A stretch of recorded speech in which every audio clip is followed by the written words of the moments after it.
هیچی از خودم ندارم ها. حتی اسمم هم اونا گذاشتم، مانلی.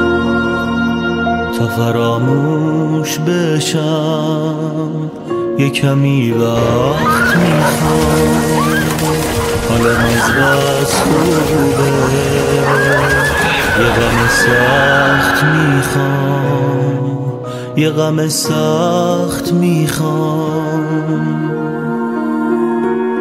خوبم از بس که غمم، بدم از بس شادم، توی این سرگیجه تو رو از دست دادم، تو رو از دست دادم. اتفاقی که باید بیفته میفته. مگه چی مونده ازم غیر از این بیزاری،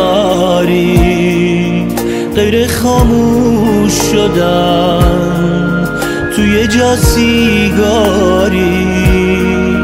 فایده ای هم نداره، درد پایان تو بود، آخرین جرعه من توی لیوان تو بود.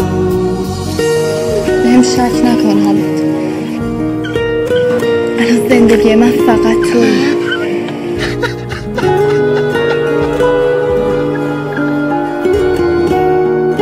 حامد، جانم، میخوام یه چیزی رو خیلی خوب بدونی. چی رو؟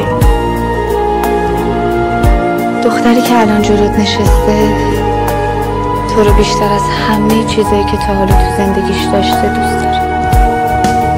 تو رو از دست دادم که بد و بدتر شم، عشق آتیش زدم بلکه خاکستر شم.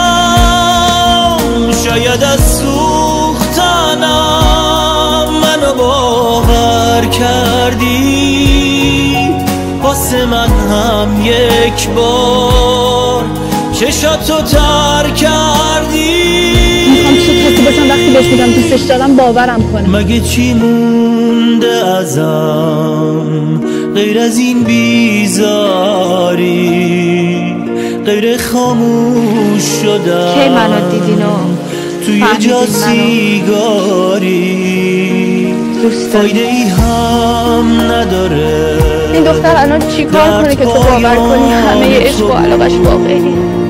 آخرین به همین آقا خودش قسم بخوره بره وسط میدون داد بزنه.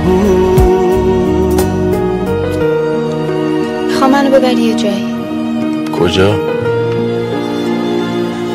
بهترین منظره‌ای که از تهران میشه دید.